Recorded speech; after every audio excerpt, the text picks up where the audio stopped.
If there was no spiritual consequence to how you manage love and sex, and there isn't, how would you manage them? What sorts of things would you want to experience? The Bible does not hold a single or consistent opinion about what a moral sexual relationship actually is. And honestly, who gives a fuck what the Bible says anyway?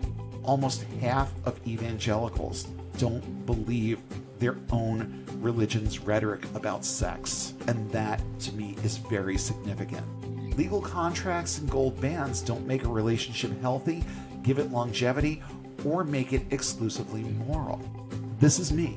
This is the way that I think. This is the way that my emotions line up. This is how my brain navigates this thing called love. Forget everything that you learned from the pulpit and start examining this for yourself. Welcome to Unbound, A podcast for new atheists, and lifetime atheists, ex-evangelicals. truth seekers, and free thinkers. There is life after faith. And life here is good.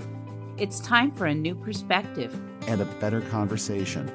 I'm Spider. And I'm Shelle, and it's time to get unbound. We have arrived at episode 69. And the conversation is about to come to head. It's about to come to a head, ladies and gentlemen. I'm Spider. And I'm Shelle. And this time around, we're going to be talking about reclaiming your sex life and tearing down some of the taboos that evangelicals are taught about it.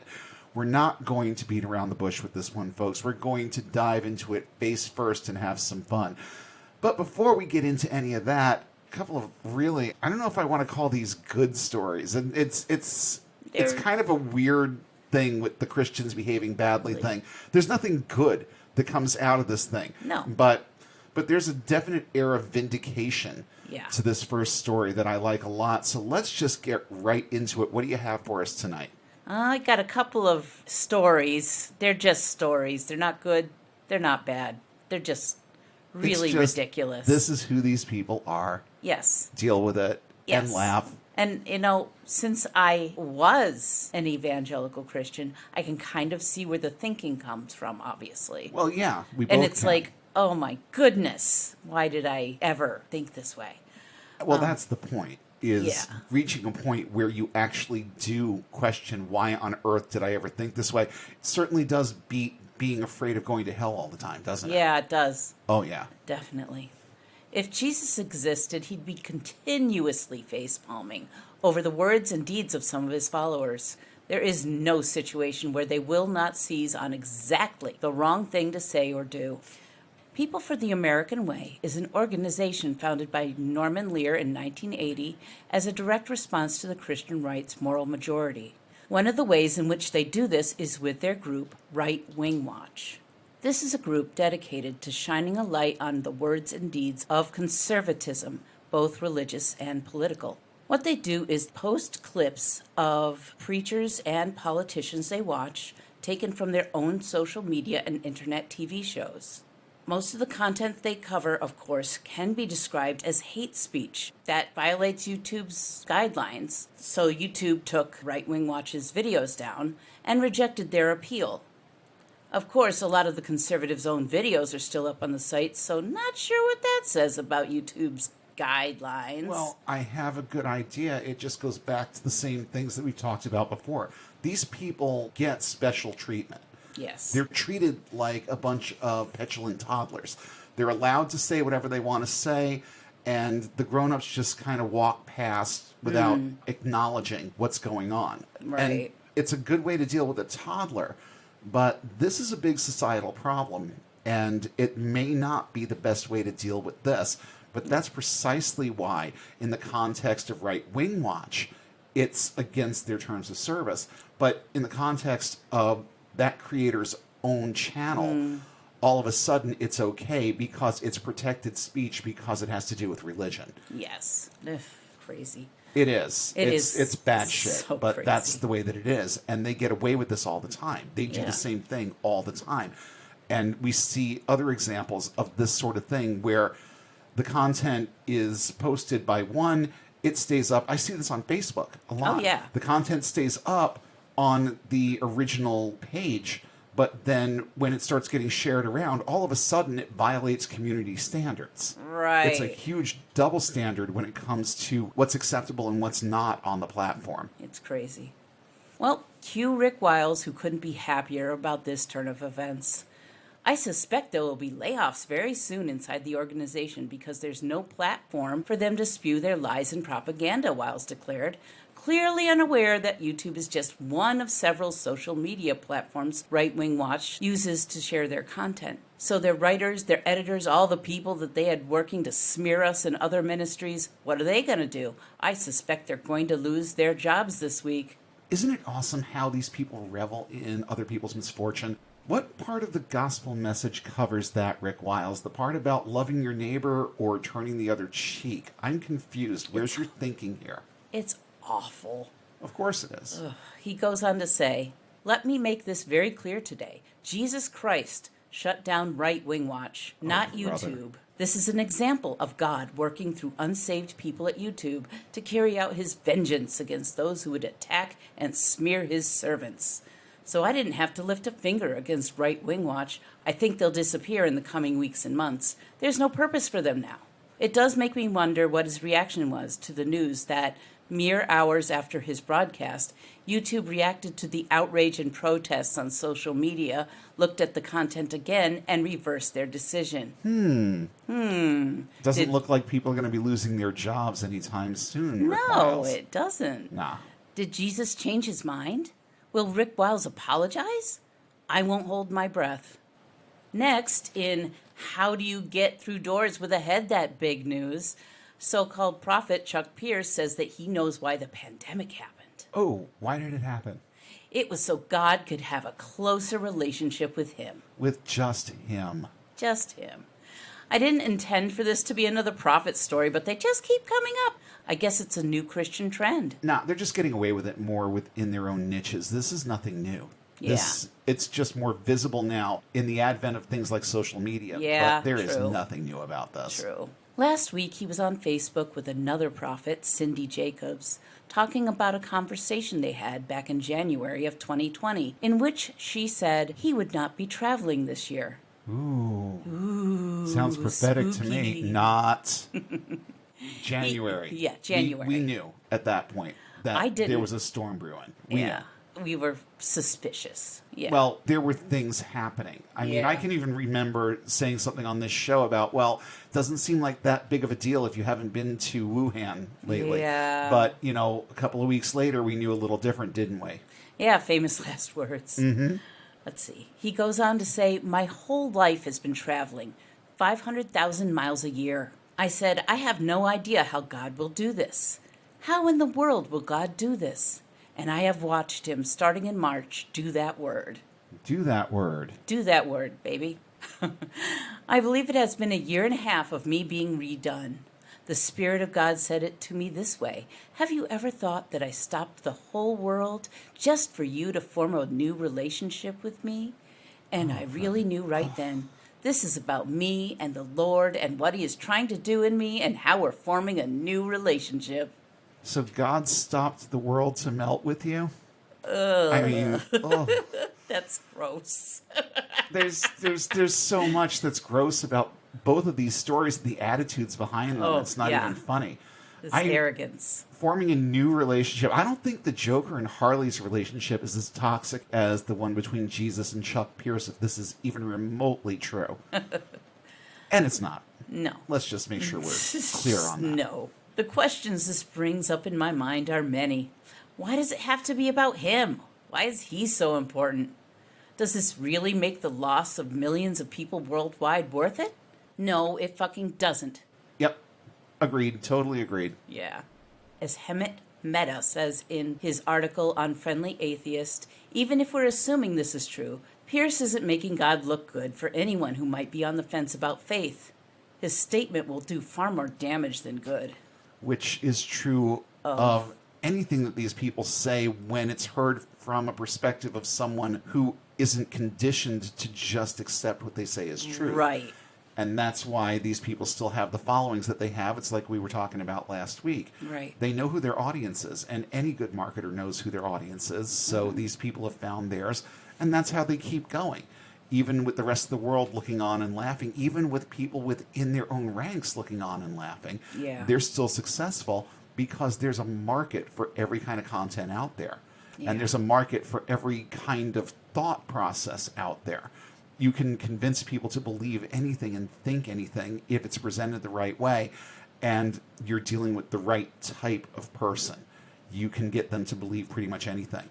I mean, this was like mystery narcissist theater tonight. I mean, Yeah. both of these stories. I mean, just the arrogance that oozes out of both of them. Yeah. But it goes back to a couple of the concepts that we've talked about before on Right. the show, and the way that these people think, and again, how they get away with saying all this stuff. You know, people have a tendency, the ones that don't care what they have to say have a tendency to ignore them, and the ones that fit their demo hang on their every word. Right. So they really don't care that 99.9% of everyone out there thinks that they're lunatics, as long as they've got this small niche following that still hits their Patreon. Yeah.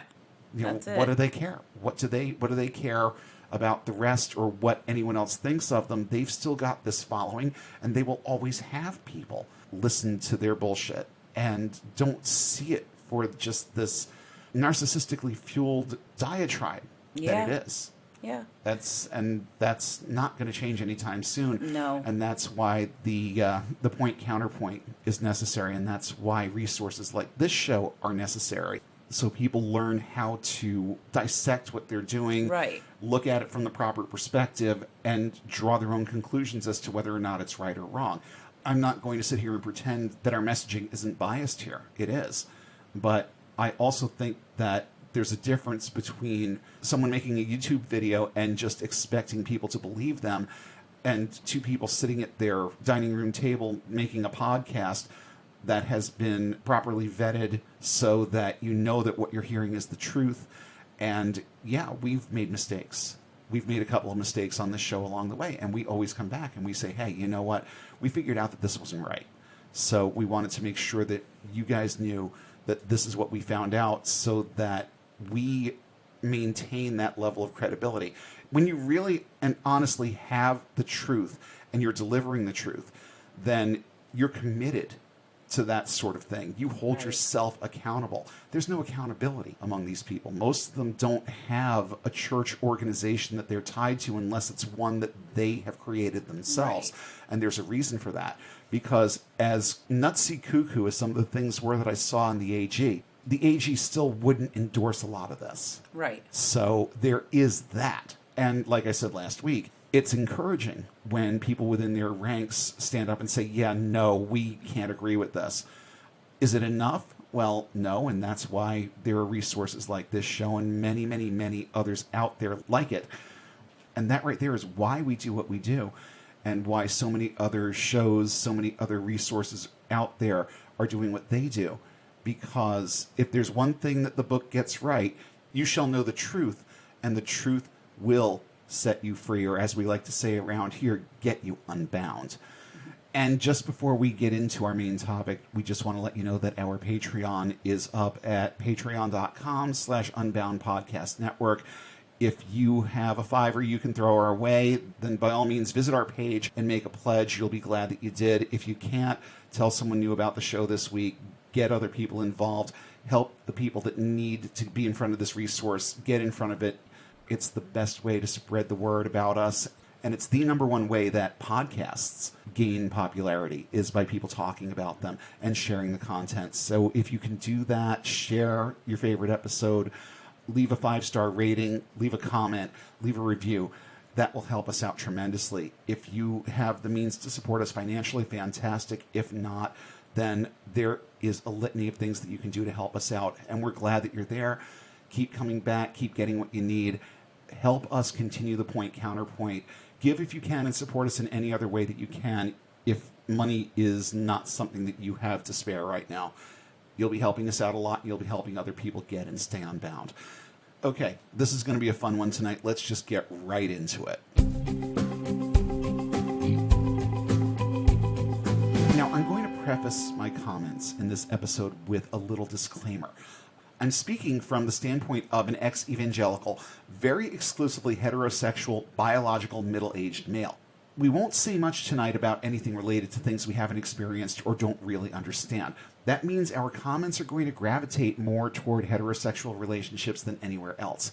I've never been gay. I've never been transgender. My basic sexual orientation and gender identity are as traditional as they come. So that's the jumping off point that I'm starting from. I do also have some very untraditional views in certain areas, and I'm going to be a bit more specific about this now than in episodes past. And I'm a little nervous. I'm not even going to lie. I'm a little bit nervous about some of the stuff we're going to talk about. But, I think that if the whole idea of this show is getting unbound, that means getting unbound emotionally, mentally, thinking differently than you've thought before about certain things. So, yeah, I'm approaching this with a little bit of trepidation, but I think that we can certainly find some commonality.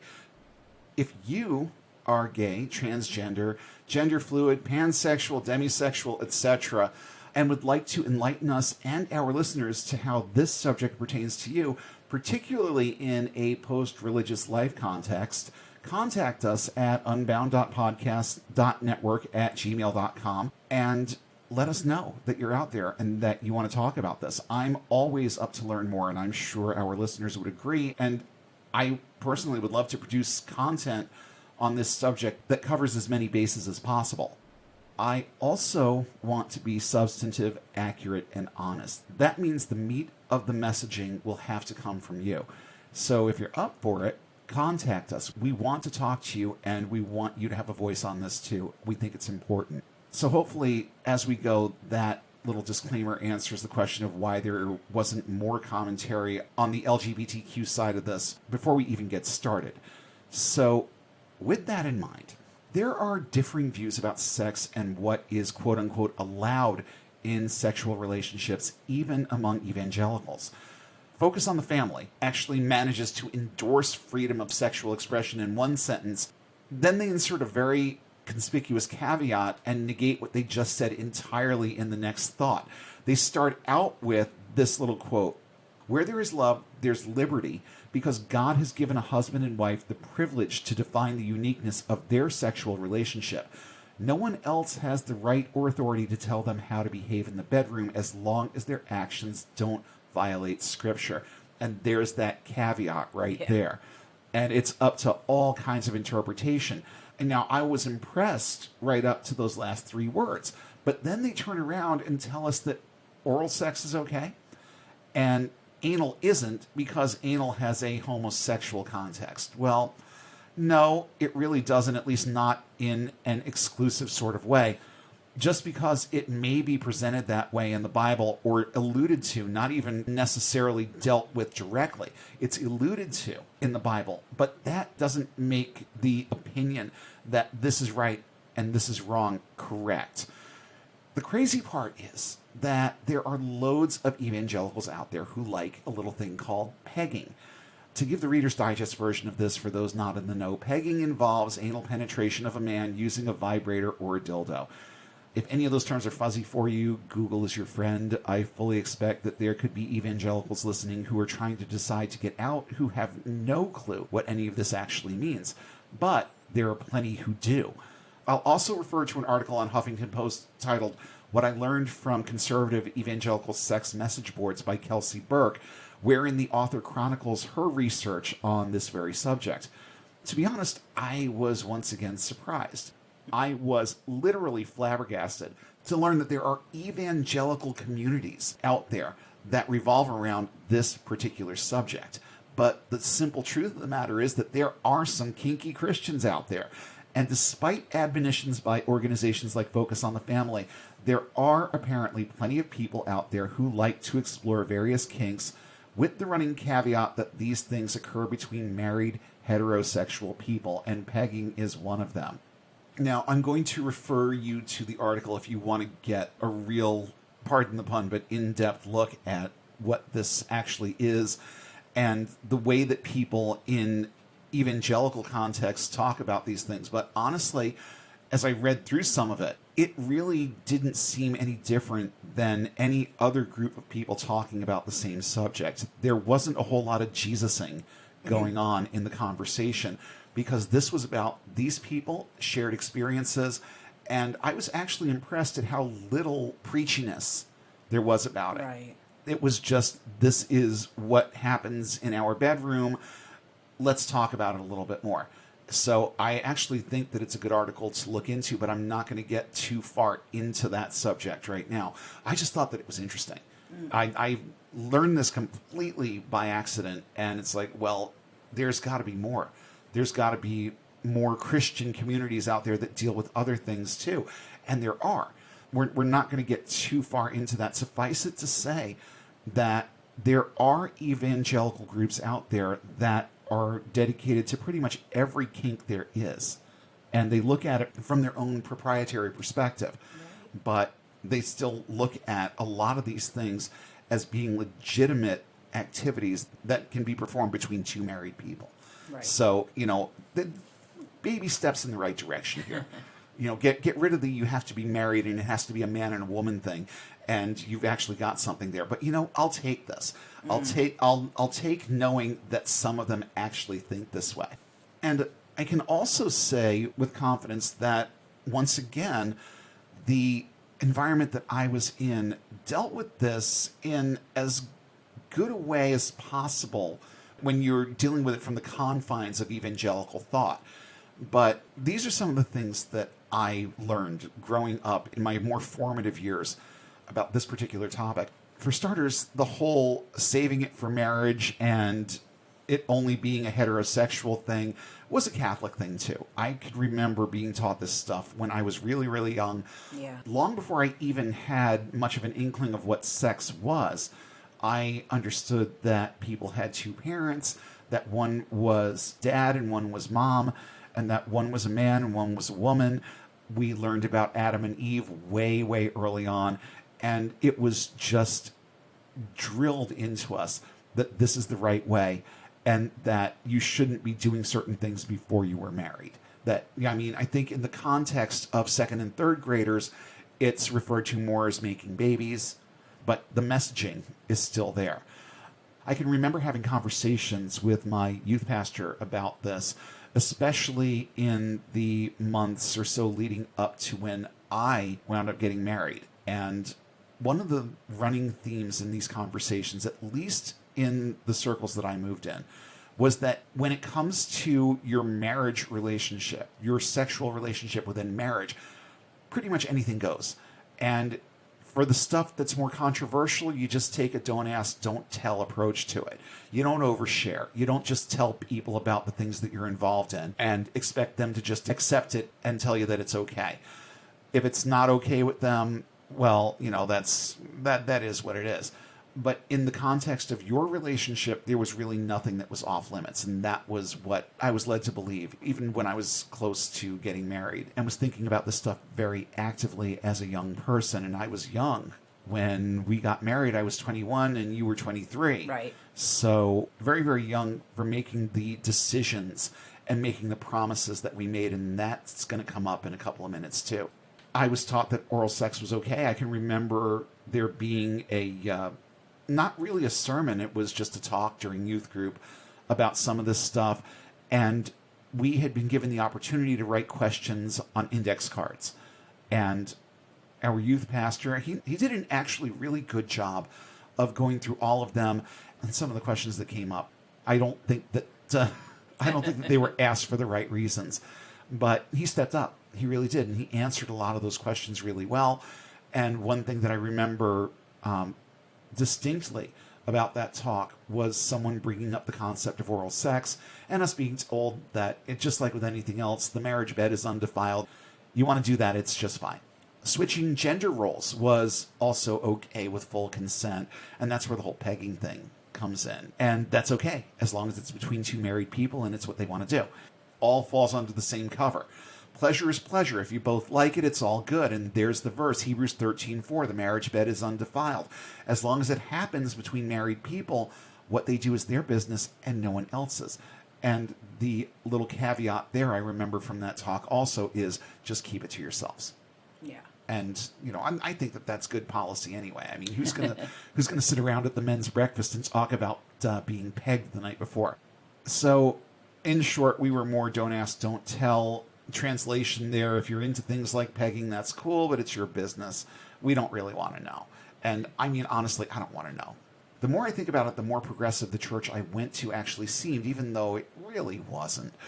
I don't know if that makes a whole lot of sense. They seemed okay with an anything goes stance on sex within marriage, but they still badmouthed most ideas that they considered to be liberal in other areas. Yeah. So they hit the mark in some areas and they really dropped the ball in others. But in terms of how they approach this subject, I think especially my youth pastor did a good job of picking up the ball and running with it. Right.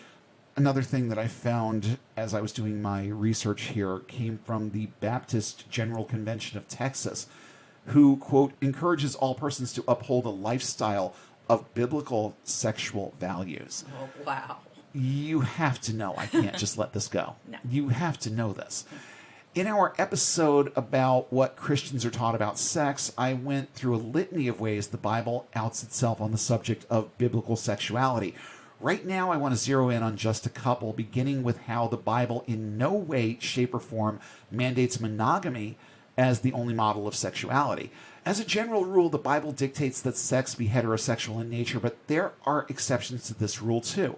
Read the stories of David and Jonathan and Ruth and Naomi, and there is much to be read between the lines in both about same-sex romance. Ruth, quote, loved Naomi as Adam, unquote, and Jonathan's love was to David, quote, more wonderful than the love of women.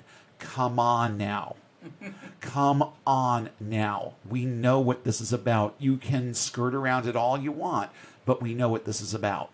But on the monogamy front, the Bible never endorses it as the only right or moral relationship model, not even a little.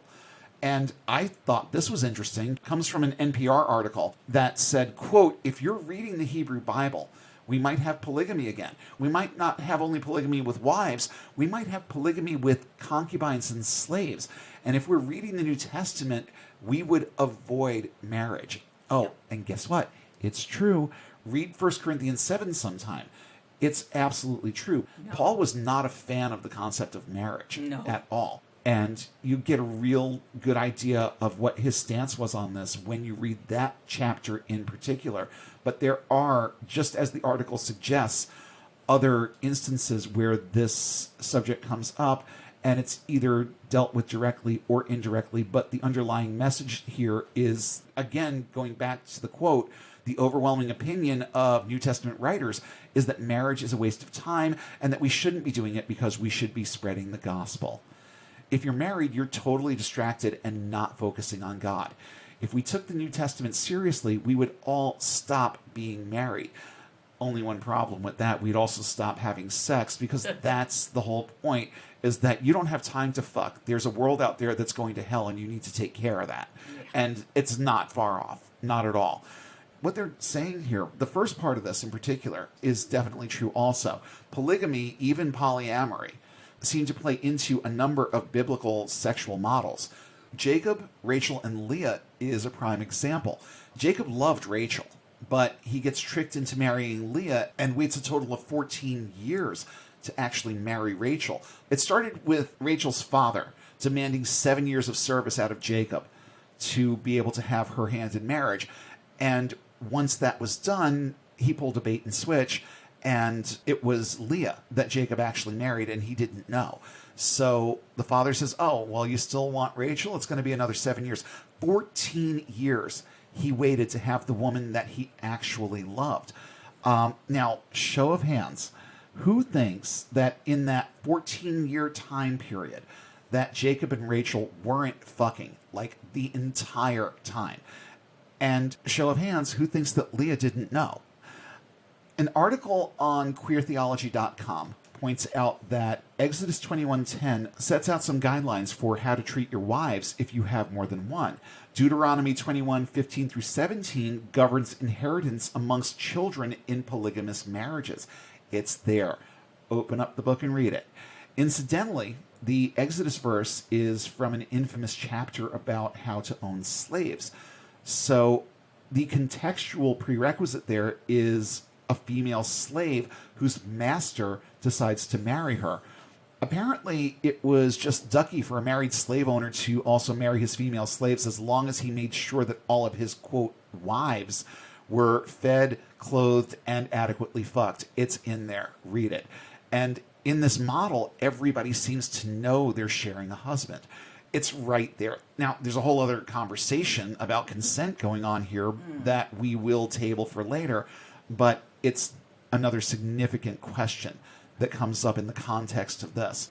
So the message I'm sending here is not that we should all be trying to marry multiple partners or turning polyamorous, only that this notion of only ever sleeping with one person forever isn't even presented as a universal moral mandate in the Bible. For that reason, we should only be thinking this way if we want to. Some want it that way, others do not. Adultery is a huge problem in relationships. Nearly a third of men engage in sex outside their committed relationships, and more than a quarter of women do too. Those numbers fluctuate from source to source and sample to sample, but that's a good median. As a society, we still cling far too hard to a relationship model that is structured for a single partner dynamic. Marriage is a good idea from a number of legal standpoints, but legal contracts and gold bands don't make a relationship healthy, give it longevity, or make it exclusively moral. So let's talk just for a second about the whole saving sex for marriage thing. Let me just come out and say it. The notion of saving sex for marriage is silly. The only thing anyone should be saving sex for is their own preparedness to manage the responsibility and deal with the possible consequences of it. What are you doing to avoid unwanted pregnancies and STDs, and what about when those efforts fail? It's way more about exercising personal responsibility, using protection, and being proactive when things go wrong than it is who you decide to do these things with or how many somebodies you decide to do them with. The real question is, what can you personally handle? There's no need to save it for anything except readiness. And that is going to be my bottom line comment on that particular part of it. Saving sex for marriage usually is not the greatest of ideas. There are many, many more problems that can arise by just getting married because you want to fuck somebody. A lot more problems that can arise out of that than just doing what you're going to do, maybe getting your heart broken, hopefully learning a few things along the way, and figuring out what you really want so that when the time comes, if the time comes, and you decide to settle down with one person, you actually know what you want. And even better, you know what you don't. Or at least you have a good idea of what you don't. Now, most people out there are going to opt for one of two relationship dynamics. A single monogamous relationship, typically a marriage, but not always, and multiple monogamous relationships over their lifetime. Most people have a few monogamous relationships before getting married. It's the whole explore monogamy thing that we talked about a few weeks ago, where it's not necessarily about one person forever, just one person at a time. And that's the way that most people will conduct their entire sex lives. In this context, we're defining monogamy less as a single partner and more as a one partner at a time thing. The latter group is definitely larger. The ones that approach sex that way. It's a much larger group. So let's talk for a moment about a little thing called ethical non-monogamy and polyamory. There are those who don't find all of their emotional, sexual, and personal needs being met by just one person. And this leads people in a number of directions, most of which are non-monogamous. And non-monogamy usually falls under one of two categories, ethical or non-ethical, aka adulterous. In an ethically non-monogamous relationship, one or both partners have romantic encounters and or relationships outside the confines of the marriage or whatever the structure of their relationship might be. ENM and polyamory are used as interchangeable terms by many, while others see clear differences between the two. Some see ENM as being more casual. You date and fuck a lot, but you don't have long-term relationships with your partners. Polyamory then is more relationship-based with romantic partners at the center more than dates. People will always use the terms that make them most comfortable, and while some listening might disagree with me, I wouldn't argue with anyone about how they define their sexual relationship preferences any more than I would argue with someone about their gender. it's all very personal and open for personal interpretation. For the record, the above description is the one that I hold to. I see clear differences between the two. Still, each are valid relationship and lifestyle dynamics, no matter what you decide to call them. And since I brought up the topic of polyamory, we went through a little bit of a change in our relationship just not even 2 years ago at this point. It was a real turning point. Yeah. Because we have been together for like almost 30 years. We had been literally together for 30 years because we got together in 89. Mm-hmm. And we had this conversation right before the world blew up, you know? Yeah. And we got in my car and we had a very difficult discussion. Right. And certain things changed pretty radically about our relationship that day. And I'm not going to get into all the personal details of it because this is about you and I. Right. It's not about the listeners. If they want to learn more about what the lifestyle entails, then there are all kinds of resources. Right. And I am more than happy to answer questions on a personal level, one-on-one. But I think that most people out there have at least heard the term polyamory and know what it entails. So we decided that we were going to make some changes with our relationship. And, you know, I don't know what was going through your head at that point, but all I know is that you took it really, really, really well. And I knew that I did not want our relationship to be over. Right. But I also knew that there were things that over the course of time I had learned about myself that needed to be addressed. Yeah. And needed to be addressed in a way that kind of stepped out of the boundaries of traditional relationships. And I can remember saying at that time, and people might disagree with me on this one, and it's okay, but I do remember saying at that time that I made promises and commitments to you when I was 21 years old that I honestly don't think that I should still be held to in my late 40s. And I don't think that anybody should be making decisions like that when they're 21. No, they shouldn't. I think that people should wait till they're at least 30 before getting married. Well, I don't think that there's a magic age or magic there really number. Isn't, but, you know, think about the people that we know who got married in their early 20s and then got divorced and then got married again in their early or late 30s, and those marriages worked. Right. There's no magic age. No. It has more to do with experience and knowing yourself a little bit better. Right. Because if I had known all of this about me then, and I should have, because there were warning signs that went back to my middle teen years, that this was the way that my brain was programmed to think about sex and relationships and love and falling in love and all of that. I've been in love a few times since we got married. And it's always been disastrous because, number one, it's always been with people who, whether they looked at it this way or not, should have been off limits because they were married too. They were not in ethically non-monogamous situations or anything like that. So I wound up, you know, I wound up in a couple of places where I really wished I hadn't been. I feel like I made mostly good choices when it came to those situations, but I also know where my mind went with each and every one of them. And I just reached a point where it happened one time too many, and it really tore me apart emotionally. And I said, okay, there's got to be a more productive way of dealing with this and taking control of it. That's where the big changes started taking place. And since that time, I've learned a lot about me, and I've learned more about my emotions and the way that I think about things and deal with things and handle things. In a very, very short expanse of time, I have a much clearer idea of who I am, the things that I need, the things that I want, and I'm going to be very, very open and transparent here. It has not been the most smooth of rides so far. No. And that is putting it very, very lightly. But I also understand that this is not something that I can, even if I wanted to, throw in the towel on. Because this is me. This is the way that I think. This is the way that my emotions line up. This is how my brain navigates this thing called love.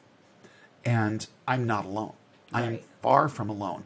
The only thing that really bothered me about that was that I knew that this was not something that you were going to follow me into. No. And knowing that actually kept the conversation from happening for several years, Yeah. because it was at least 2 or 3 years earlier that my therapist suggested to me that this is something that I should be exploring. And it's like, how on earth do I go home and tell my wife this? Well, you know what? There are people out there that have I don't want to use the word term worse, but there have been other circumstances that people have had to have conversations over in their marriage that I would not want to have to be part of. You know, I made it very clear that I did not want us to be over. Right. But that there were certain things that I felt like I needed to explore before things came to the kind of crescendo that they did right before we had that conversation. Right. And I knew that you weren't going to follow me into it, but you also know and understand that you have all the same rights in the relationship that I have. Mm-hmm. And I think that's an important part of this too. You can't be selfish about it to the extent that this is just a you thing. Right. It has to be a relationship thing. It has to be something that you are capable of putting up with your partner if you're asking your partner to put up with it from you. It's just that simple. I mean, I know that there are different dynamics within polyamory where in some relationships it's expected that she is going to be mono and that he can have as many partners as he wants. I think that that is really chauvinistic, misogynistic, and a lot of other istics that aren't very that aren't very positive. No. But I also understand that those are those relationships, and that there are people out there who prefer that kind of dynamic. Yeah. So I can't really disparage it either. I just, from my perspective, that's what it looks like. From someone else's perspective, it's like, oh, well, good, the pressure's off. I don't have to date, you know, that sort of thing. And it's the same thing in our relationship. The pressure's off. You don't have to date. But if you wanted to, then I'm fully prepared for the day that I come home and hear about your crush. Yeah, right. You've heard about more than a few of mine. Mm-hmm. So I keep it in the back of my mind that this is something that you also have access to if you ever wanted to explore it. And the training ground for that is having partners who also have other partners, or who, at a very minimum, have the potential to have other partners later on. There are many, many nuances to this, and it can be difficult. I mean, jealousy is still a thing. Yeah. You know, there's that part of us that always wants to have a certain level of exclusivity with the people that we love, that we sleep with, and all of that. We want that exclusivity, and the jealousy thing does play into it. But I don't worry about the eventuality of you deciding that this is something that you want, because I'm learning how to deal with those emotions with my other partners. Right. So that actually does go a long way toward training your brain to think in certain ways and to be less selfish about the things that your partner wants. But, you know, I've hinted at this before on the show, and I've dropped little snippets, and I think that those who have ears to hear probably figured it out by now, but now it's really out there. And whatever you think about this, just understand that whatever people decide to do with their lives, with their marriages, with their relationships, you don't understand what the dynamic is for those people until you've walked that all-important mile in their shoes. Shelle and I have been together for a long time. Yeah. 3 decades. We know each other well. She knows me well. And I honestly don't think that it was that big of a shock. No. No. No, it just really explained wasn't. a lot. It explained a lot, but there was some tension right before that. And I remember talking to my therapist about that too. And, you know, a good therapist never tells you should do this or you should do that. But during the course of conversation, it just became apparent to me that this was something that I needed to address head on. I needed to look myself in the mirror and see me for who I was. And then come to you and say, this is who I figured out I am. Right. And what do you think? And I figured it's going to go in a couple of different directions here. Either there's going to be acceptance of it, there's going to be flat out rejection of it, or there's going to be some kind of middle ground that involves some kind of counseling for us to figure things out.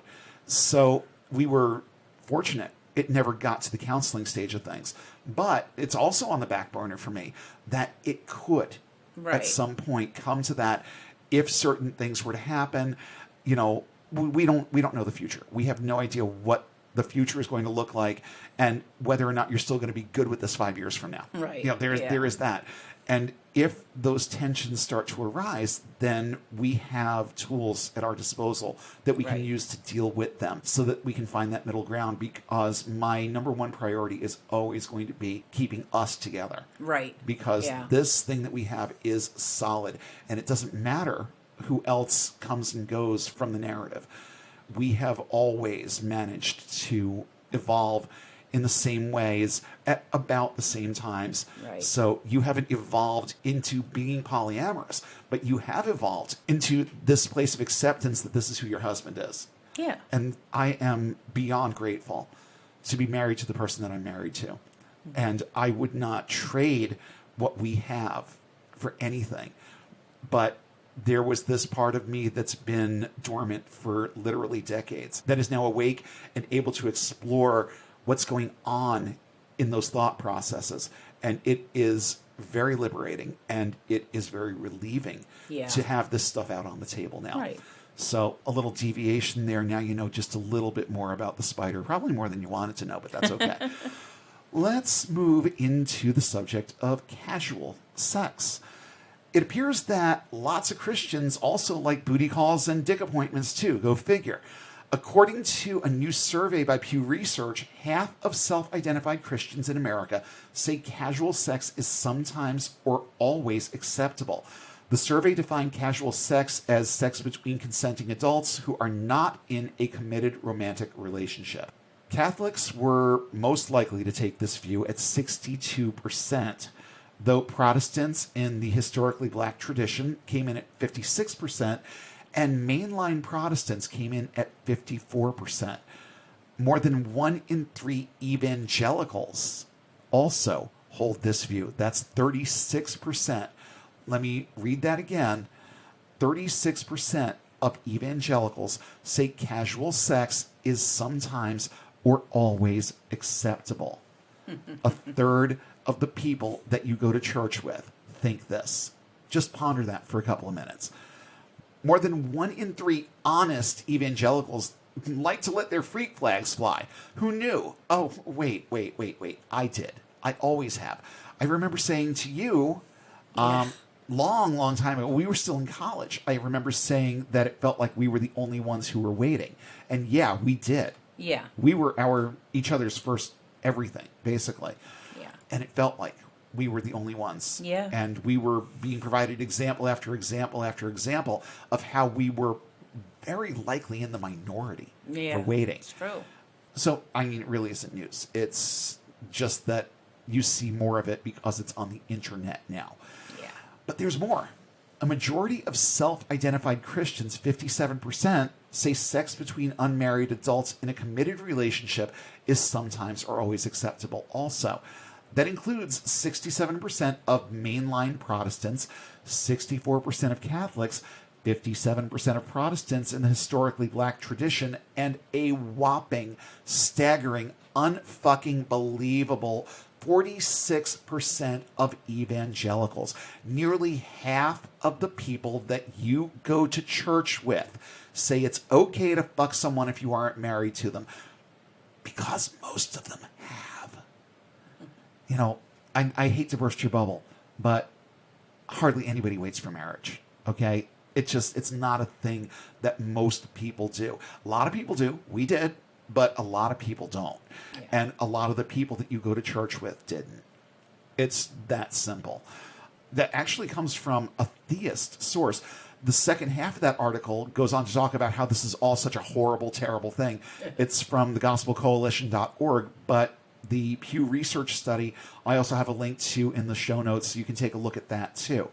But I found that it was another jaw dropper. That's why I'm saying I'm not going to keep saying that nothing that these people do or say surprises me, because I keep getting proved wrong every single week.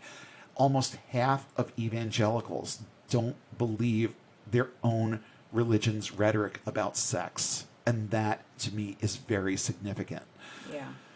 So let's move along a little bit, talk about fetishes and kinks. BDSM, I've had some recent exposure to. Not really experience, just exposure.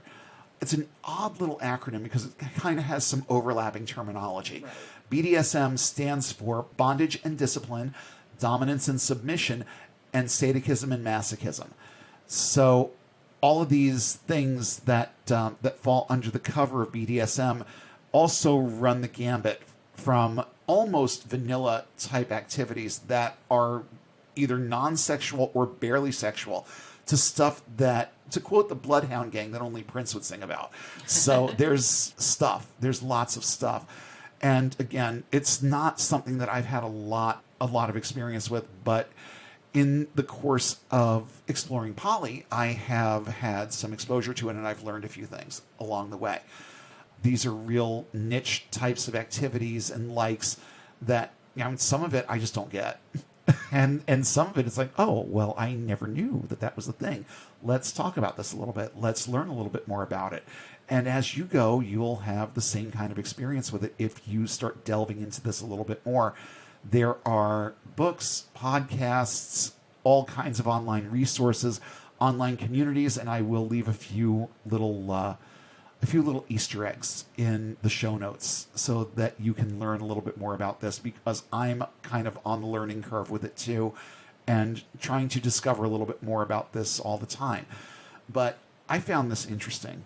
It was a quote from gotquestions.org, and it says, quote, "The more extreme aspects of BDSM reek of Satanism and paganism and are definitely ungodly and perverted." And after reading that, I've never wanted to explore it more. Of course. Satanism, paganism, well, you know what? I have a little bit of experience with both of those things. It also says in the article, the need to dominate and or be dominated in a relationship, whether sexual or non-sexual, may reveal a psyche in need of being redeemed by God through Jesus Christ. Translation, if this is something that you're into, you're fucking crazy. Well, all I have to say to that is, wives, submit yourselves to your own husbands as you do the Lord. For the husband is the head of the wife, as Christ is the head of the church, his body, of which he is the Savior. Now, as the church submits to Christ, so also wives should submit to their husbands in everything. The need to dominate and or be dominated in a relationship may reveal a psyche in need of being redeemed. Oh, but wives, submit to your husbands. That's Ephesians 5:22 and 23, and it is a very, very popular passage that is supposed to outline what a quote-unquote traditional marriage is supposed to look like. But all I really got from that is that Jesus is your daddy dom. So remember that. In all seriousness, though, the Bible doesn't have much to say about the actual subject of BDSM, but I assume that if it did, it would read like a poorly written John Norman novel. Now, you see, I really debated over whether or not I was going to mention that, because now I have this picture in my head of some poor sod just coming out. This is like, this past Sunday was his last Sunday at church, and now he's going to discover John Norman and not know what the fuck he's getting into. Okay. We all discovered John Norman and not know what the fuck we're getting into. Especially if you discover him first on Mystery Science Theater, which is the Right. first place that I learned about John Norman. Yes. And let's just say that the movie versions of his books don't really scratch the surface of what he gets into in these books. So that's all I'm going to say about that. If you've been out for a while, then by all means, check out some John Norman. If you didn't know before tonight what BDSM stands for, you might want to get a little bit more educated before you try and dive into these books. Yeah. There's one verse that I found a lot on the pro/neutral side of the BDSM debate, and that being, should Christians be kinky? And that's 1 Corinthians 10:23, where it says, all things are lawful, but not all things are profitable. And that comes from one of my other favorite translations, the New American Standard. All things are lawful, but not all things are profitable, until you put them on OnlyFans. Oh, that was bad. Bad spider. All things are lawful, but not all things edify. So that's the other half of that verse. And my question is, edify who?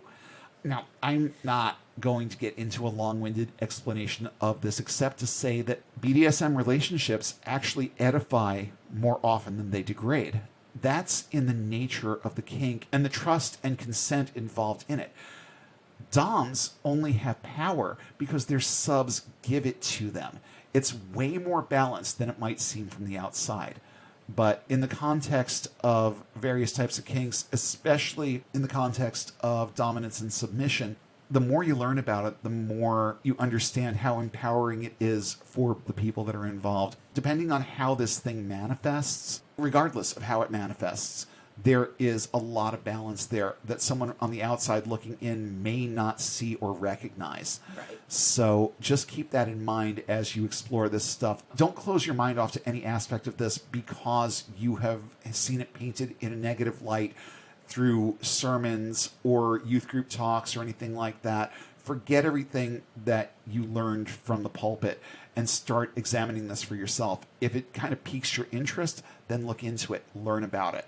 It's definitely worth at least learning about on an intellectual level, even if you never explore it as something that is part of your sex life. It's definitely worth understanding because you'll understand the people that are involved in various kink communities better when you understand how those dynamics work. So next on the agenda is a little thing called threesomes. Two things I know for sure here. There is absolutely nothing in the Bible about threesomes. That is very clear. I scoured the internet. I scoured a couple of online concordances using all kinds of terminology that may have brought me into verses about that and came up with absolutely positively nothing. The other thing is that there is no possible way, given what we know about people at that time, that this wasn't a thing. Like I've said many times before, people don't change that much. So if threesomes are a thing now, guess what? They were a thing then too. Can this possibly mean that God doesn't give a fuck how many people you fuck at once? I honestly don't see why he would. He seemed okay with both of Lot's daughters going for a ride on Daddy, didn't he? Well, it happened at separate times. But let's just think about the connotation of this, okay? And God seemed to be okay with this. No one got smited for it.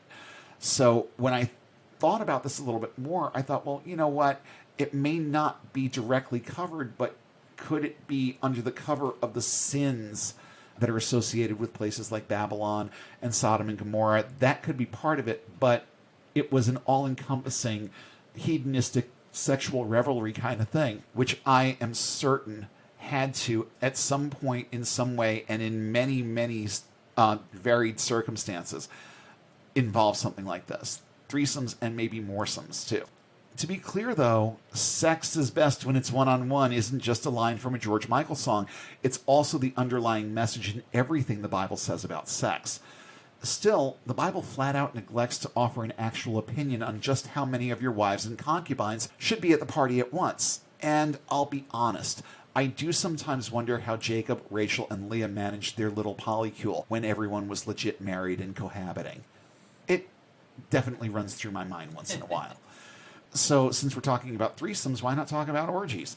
There are stronger opinions on this one in the Bible, but instances where it's mentioned are still very sporadic. It's kind of a diss in the book of Hosea, suggesting that it's the type of thing that only unsavory types would engage in. In Galatians, we're told that engaging in orgies will keep you out of heaven. And it's also kind of a diss in 1 Peter, where it suggests that only a filthy pagan would have this much fun. Wow. Yeah, it's true. Pagan is used as a pejorative in that, well, and in a lot of biblical contexts, the word pagan is used as a pejorative, but it's a direct pejorative in 1 Peter 4:3. So the Bible may not say a whole lot about it, but there are definitely verses that provide fuel to the argument that sex is supposed to be a one-on-one thing, that it shouldn't be involving an entire town. When you look at the situation on a whole, it's actually one of those things where there's a high level of consistency in the Bible, too.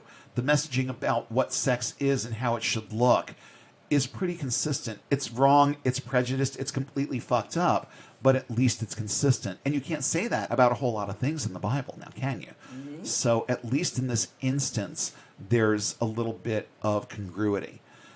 So getting away from what the Bible says about anything, because who really gives a fuck, let's talk a little bit about safety and responsibility. And this is more a message to those of you who are just coming out of this, who maybe didn't get a very good sex education in your public school. Maybe at home, things like birth control, contraception, your responsibilities in a sexual relationship probably weren't discussed that much. So let's talk a little bit about things like condoms, STD testing, etc. Yes, it's necessary.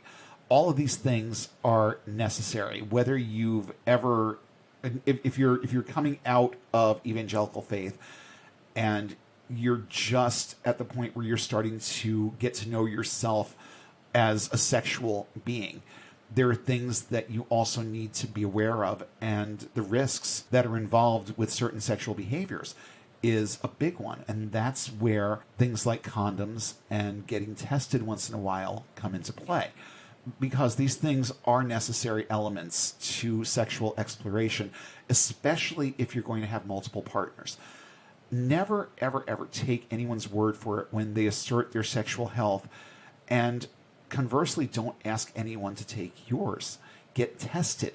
Even if you know it's going to be negative, get tested. And in most poly relationships, it's mandatory at various intervals that are discussed and laid out as part of the relationship dynamic. There are sometimes very specific intervals that people in various poly relationships will agree to, that we're just going to do this. Like every 3 months, every 6 months, whatever it is, whenever someone brings in a new partner, we're just going to do this. So get used to the idea. Get used to the idea of taking full responsibility for your sexual health and for the sexual health of people that you involve in your exploration of sex. It is very important that you maintain high levels of integrity when it comes to things like this, and not shirk your responsibility because using a condom breaks the mood. Well, guess what? There are ways to incorporate it so that it doesn't. Yeah. You know, there are all kinds of things that you can learn about this that actually make them a lot easier to deal with. Make them part of the process. Make them part of the dynamic. Just give them their place. And after a while, it's not going to be a big deal anymore. It's not going to have the jarring effect that it had on you in the beginning once you're in the flow of doing what you need to do to stay safe and still be able to explore the way that you want to explore. So we're starting to wind things down a little bit with this episode. I like that we got to talk a little bit more frankly about this. I like that I got to tell a little bit more of my more recent story with this, and that people know the spider a little bit better after. When you think about your own sex life, what sorts of images run through your mind? I want you to not think about what your church or pastor have told you is right. I want you to, again, not think in terms of sin.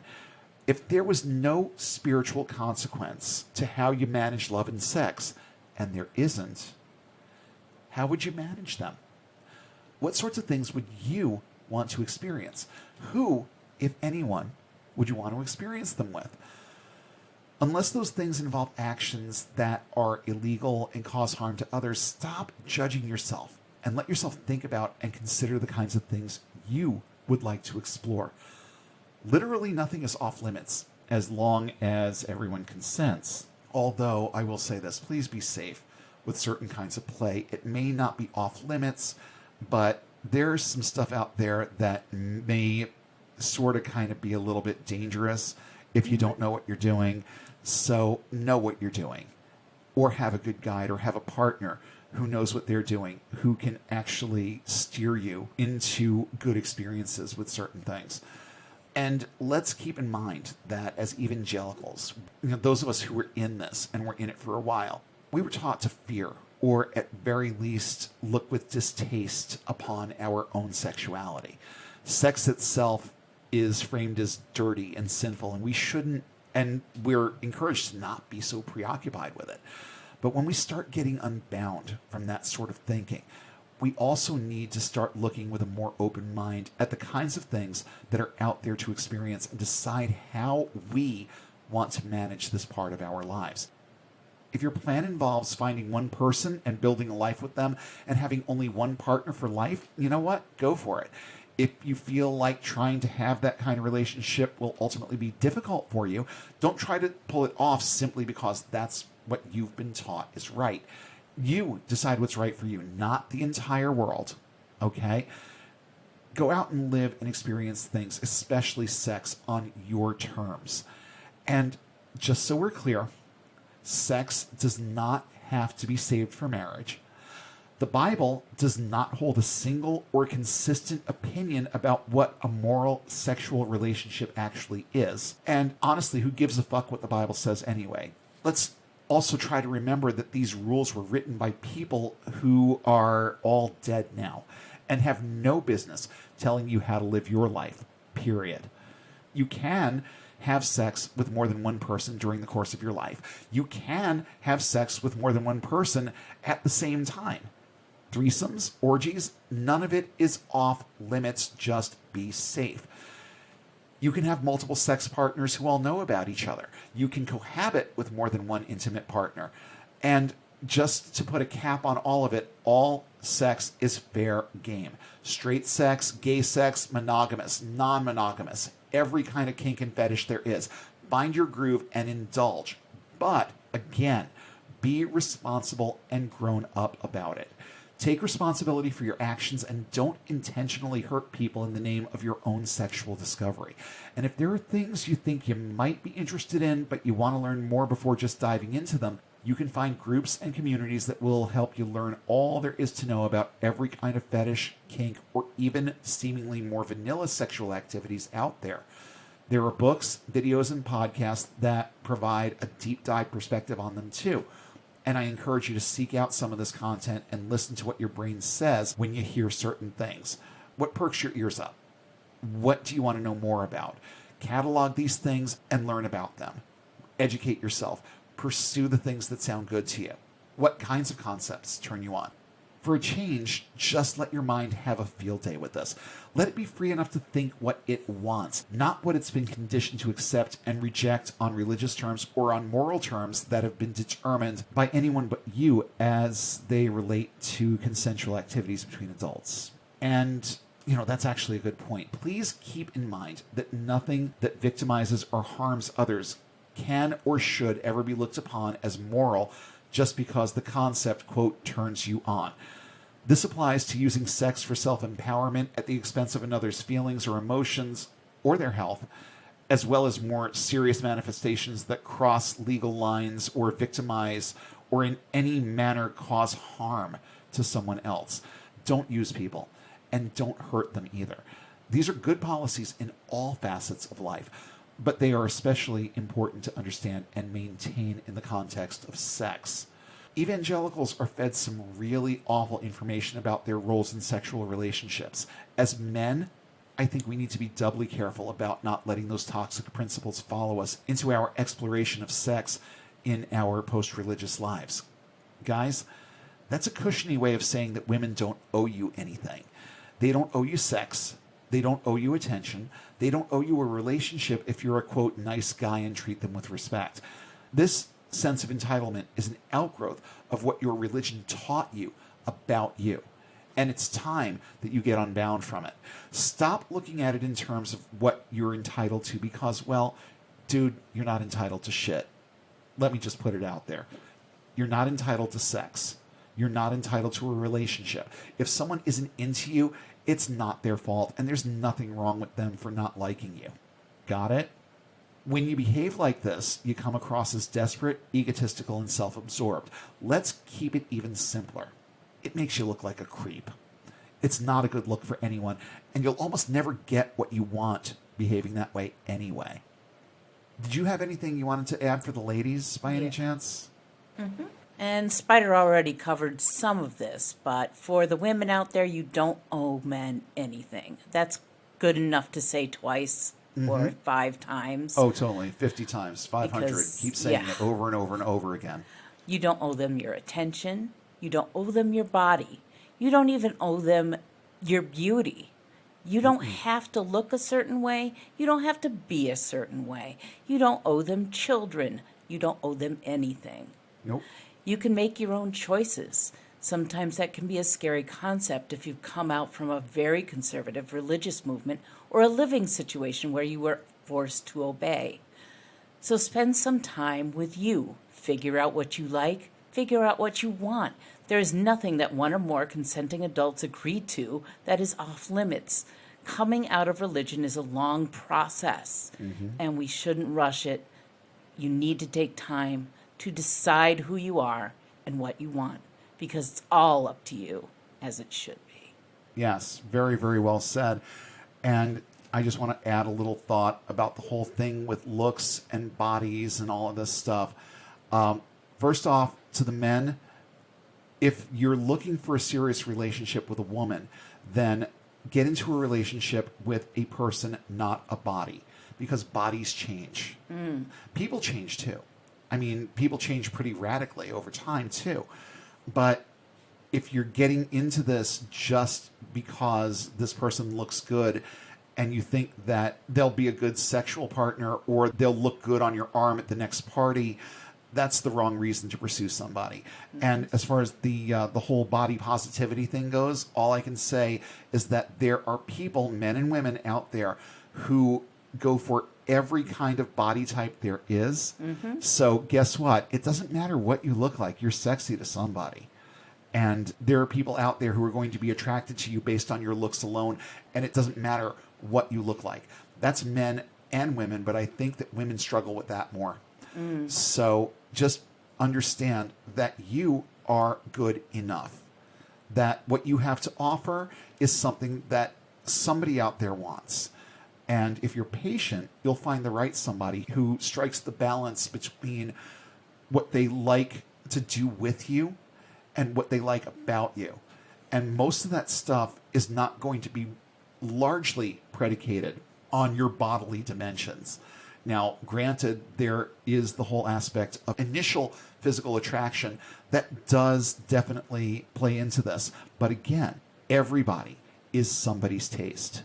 So never think that you're not good enough. There's somebody out there who wants what you've got. Physically, emotionally, mentally, intellectually, there is somebody out there who wants what you've got. So don't downplay what you have and don't look at yourself as not good enough. That's for the women and for the men who are listening. Or wherever on that spectrum you actually fall. So you see where my mind goes because of the way that I've been taught to think about this. It goes for men, it goes for women. Okay, well, what about everything in between? How everybody else identifies. Regardless of how you identify, there is somebody out there who wants what you've got on all levels, not just physical. So as a last word on all of this, it's your life. It's your life. Live it your way. Enjoy the ride. Enjoy exploring this part of yourself, but please do it responsibly and not at the expense of someone else's feelings, health, or self-esteem. Sex should be fun for everybody. Live the way you want to. Don't judge anyone for having specific sexual likes, wants, needs, kinks, whatever, and that includes yourself. Remember, if it's legal and consensual, it's fair game. And there are other people out there who share your interests. Oh, and there is absolutely nothing wrong with wanting a more traditional model for your sex life either. If you want to wait until marriage, wait. If you only ever sleep with one person your whole life, it's fine. If sex isn't a priority to you and you're still a virgin at 50, no problem. Just don't think you have to adhere to certain models just because you grew up believing them or because the religion you're now rethinking taught them to you. If your religion is wrong about some things, there are probably precious few things it's right about. And since the Bible can't even seem to make up its own mind about what appropriate sexual behavior looks like, who even gives a fuck what it says about it?